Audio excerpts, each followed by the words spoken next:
never slow up, no I don't take shit. I got no love for the fakeness. If you wanna play tough and wanna hate this, I'll always show up.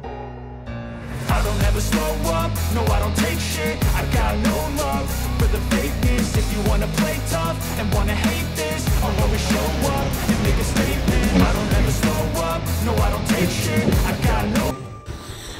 শুভ সকাল আমার প্রিয় পরিবার। তো তোমরা সবাই কেমন আছো? আশা করি সবাই ভালো আছো, সুস্থ আছো, আমরাও ভালো আছি।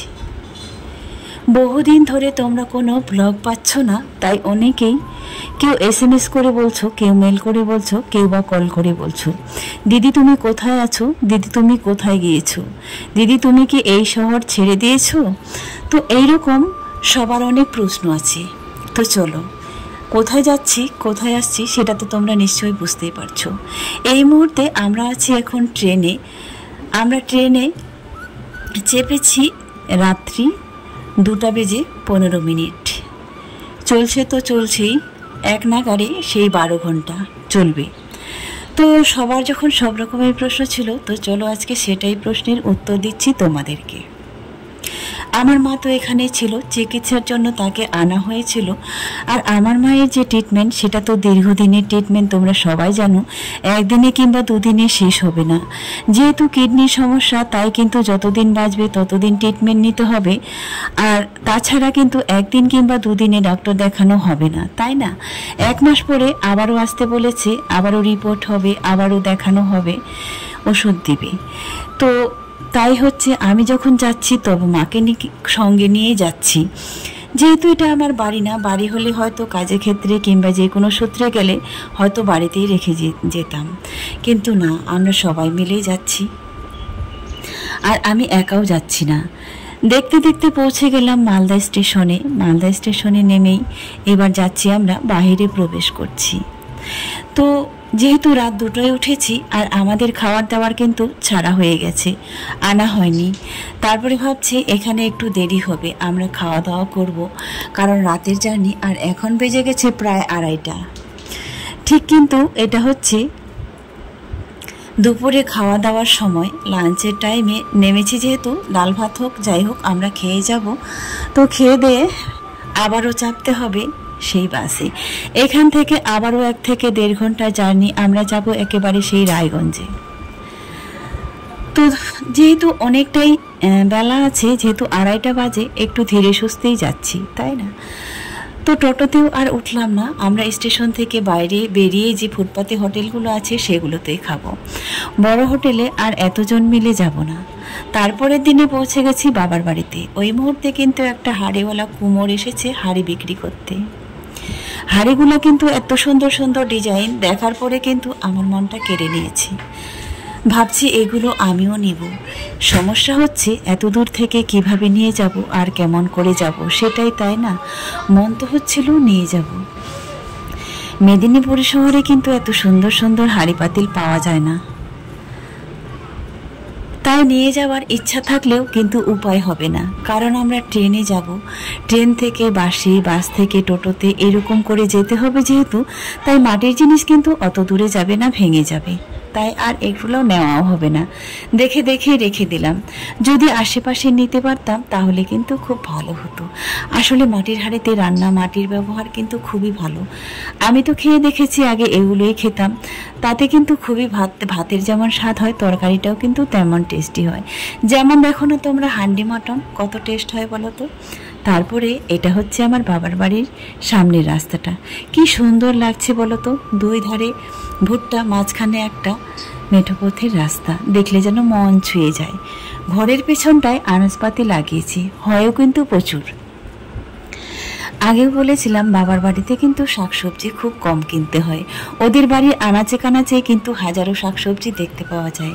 গ্রাম ভালো লাগে আসলে এজন্যই, হাতের লাগানো সমস্ত কিছু খাওয়া যায়। আর শহরে কিন্তু আমরা কখনোই টাটকা শাকসবজি পাই না, যদিও আমরা খাই বহুদিনের পুরনো। এই পুকুরটাতে অনেক স্মৃতি জড়ানো আছে। এই পুকুরে স্নান করতাম, মাছ ধরতাম, সাঁতার কেটে এই পাশ থেকে ওই পাশে যেতাম। আজকে কিন্তু আমার কাছে এই সমস্ত কিছু যেন স্মৃতি।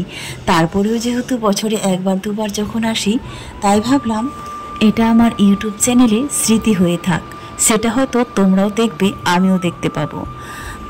যেহেতু তোমরা আমার একটা পরিবার, তোমাদেরকে ছাড়া আমি কোনো প্রিপারেশন নেই না, যেমন তেমন কিন্তু তোমাদের সঙ্গে প্রত্যেকটা জিনিসই শেয়ার করি। এই পুকুরটা দুদিন আগে সেচা হয়েছে, সেখান থেকে মাছ ধরা হয়েছে। আমি আসলে হয়তো আরও মজা হতো, মাছ ধরতাম কিংবা জানি না। এখন কিন্তু জলে নামতে অনেক ভয় পাই, কারণ বহুদিন হলো পুকুরে স্নান করিনি। টিউবওয়েলে স্নান করে অভ্যস্ত, আর পুকুরে পাটা নামালেই যেন খুব ভয় লাগে। তাই আর নামিনি এখন, তাই তোমাদেরকে দূর থেকে দেখিয়ে দিলাম। আর এই দুই পাশের খেজুর গাছ, ধান চাষ হয়েছে, এত সুন্দর লাগে দেখতে, বলে বোঝাতে পারবো না। দেখতে দেখতে কিন্তু যেহেতু দুদিনের ব্লগ আছে, এবার চললাম মামার বাড়িতে। মামার বাড়িতে যাচ্ছি যেই রাস্তাটা দিয়ে, এটা হচ্ছে 34 নম্বর জাতীয় সড়ক, যেটাতে দিয়ে উত্তরবঙ্গের যাতায়াতের ব্যবস্থা হয়। উত্তরবঙ্গ বলতে শিলিগুড়ি, জলপাইগুড়ি, দার্জিলিং, কাশিয়ান, কোচবিহার, তোমরা যেখানে যাও না কেন এই রাস্তাটা দিয়ে কিন্তু যেতেই হবে। এই রাস্তাটা দিয়ে আগে কিন্তু হয়নি, এই রিসেন্ট হলো এই রাস্তাটা। তো আমার কিন্তু বেশি দিন এই রাস্তাটাতে চলাচল হয়নি, যেহেতু এই রাস্তাটা দিয়ে পায়ে হেঁটে মায়ের সঙ্গে মামার বাড়িতে যেতাম, তাই না? তো আমি তো বাবার বাড়িতে আসলে ছুটে যাই মামার বাড়িতে, সেটা তোমরা অনেকেই জানো কিংবা অনেকেই আমার ভিডিওতে দেখো। 1 মাস আগে যেহেতু আমি যখন এসেছিলাম, তারপরে তাড়াহুড়ো করে যখন মাকে নিয়ে চলে গেলাম, আসলে মায়ের রিপোর্ট ভালো ছিল না, তাই আমি মাকে নিয়ে দ্রুত চলে গিয়েছিলাম। তাহলে হয়তো আর 1 সপ্তাহ থাকলে হয়তো মামার বাড়ি ঘুরেই যেতাম। আমার মামার বাড়িতে আমার মাসিরা 2 মাসই খুব কাছে আছে। আসলে আমার মামি এমন একজন মানুষ, যেখানে একবার না গেলেও কিন্তু কোনো মতেই আমি থাকতে পারি না, আমাকে যে কোনো কারণে যেতেই হয়। কারণ বলতে কিন্তু কোনো কিছুই নেই, আসলে আমার মামা মামি মাসিরা আমাকে প্রচুর ভালোবাসে। তো সেই জায়গাটায় যদি না যাই, তাহলে কিন্তু আমার কাছে অসম্পূর্ণ অনেক কিছুই থেকে যাবে। এর আগে যেমন এখান থেকে ঘুরে গিয়েছিলাম, মাসির বাড়িতে যাওয়া হয়নি, মামিকেও দেখা হয়নি, আমার কাছে কেমন যেন একটা অসম্পূর্ণ লাগছিল, কোথায় যেন যায়নি, কি যেন হারিয়ে গেছে। আসলে এমন মামা মামি যার ভাগ্যে জুটেছে তারাই শুধু বলতে পারবে। আসলে আমার মামি এতটাই ভালোবাসে, তোমাদের বলে বোঝাতে পারবো না। আমার মামির কাছে মেয়ের মতোই আমরা সবাই বলতে আমি মনে করি।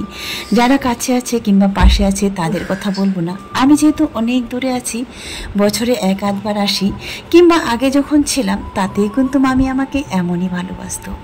আর এই রাস্তাটা দেখো না, 2 ধারটা দেখলে যেন প্রাণ জুড়িয়ে যায়। এটা কিন্তু আগে একদম মফস্বল এলাকা ছিল। যখন এই রাস্তাটা হওয়ার জন্য শুরু হয়, বিল পাস হয়, তখন কিন্তু অনেকেই বলছিল যে রাস্তাটা এইভাবে কিংবা এইভাবে হবে। তো এই যে 34 নম্বর জাতীয় সড়কটা যখন আমাদের বাড়ির পাশ দিয়ে যেত, তখন কিন্তু প্রচুর অ্যাক্সিডেন্ট হতো। তাই এই রাস্তাটা সুবিধাজনকের জন্য করেছে। এখন হচ্ছে লরি টরি সব কিছু কিন্তু এই রাস্তা দিয়ে যায়, আর বাস শুধু ওই রাস্তা দিয়ে চলে। 2 ভাগে ভাগ হয়েছে। এটা কিন্তু 4-ওয়ের রাস্তা। আমার মামার বাড়িতে কিন্তু আমরা আগে যেতাম পায়ে হেঁটে, এই রাস্তাটা হওয়ার জন্য এখন কিংবা টোটোতে যাই, গাড়ি কিন্তু চলে না। বেশি দূর না, যদিও দূর মনে করি, কিন্তু কয় কিলোমিটার সেটাও আমি বলতে পারছি না। তারপরে এই যে দেখো, টোটো থেকে নেমে গেলাম। আসলে কিন্তু মামার বাড়িতে যাওয়ার কিন্তু ভালো রাস্তা আছে, টোটো কিন্তু বাড়িতে ঢুকতো। আমি কেন তোমাদেরকে এইভাবে নিয়ে এলাম আর কেনই বা এইভাবে এসেছি বলো তো?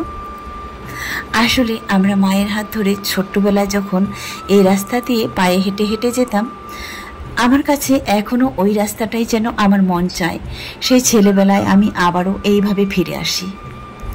কল্পনা দিয়ে যেন ছেলেবেলায় আবারও ফিরে আসি। আমার মা যখন সামনে যেত, আমরা 3 ভাই বোন পায়ে হেঁটে হেঁটে যেতাম, ছোটটাকে কোলে নিত। যানবাহন কোনো কিছু ছিল না, তাই বললাম আবারও এই রাস্তা দিয়ে যাব। 2 ধারটায় বাস আর মাঝখানে ছোট্ট একটা মেঠো পথ। এই মেঠো পথে আসলে যেন জসীমউদ্দিনের সেই কবিতাটা মনে পড়ে যায় না, আবার আসিব ফিরে ধানসিঁড়িটির তীরে। আসলে জসীমউদ্দিনের কবিতা ভালোবাসেন না এমন কোনো মানুষ নেই। তিনি হয়তো এভাবেই লিখেছেন এই দৃশ্যগুলো দেখার পরে। এই দৃশ্যগুলো দেখার পরে যে কোনো মানুষের তো মনে কবি কবি ভাব হবে, তাই না? তোমরাই দেখো তো কত সুন্দর রাস্তাটা। এই জঙ্গলের মাঝে মাঝে কিন্তু যেখানে সেখানে বাড়ি আছে। বাড়ি বলতে যারা হচ্ছে আমাদের এখানে বাসিন্দা তারা কিন্তু একসঙ্গে লাগেও আছে। যারা বাংলাদেশ থেকে এসেছে রিফিউজি, তারা এইখানে হুটহাট করে যে যেখানে জায়গা পেয়েছে সেখানে বাড়ি করে বসে আছে। রাস্তার পাশে না, এই জঙ্গলে যারা আছে তারা কিন্তু সবাই এইভাবে বাড়ি করেছে। আজকের মতো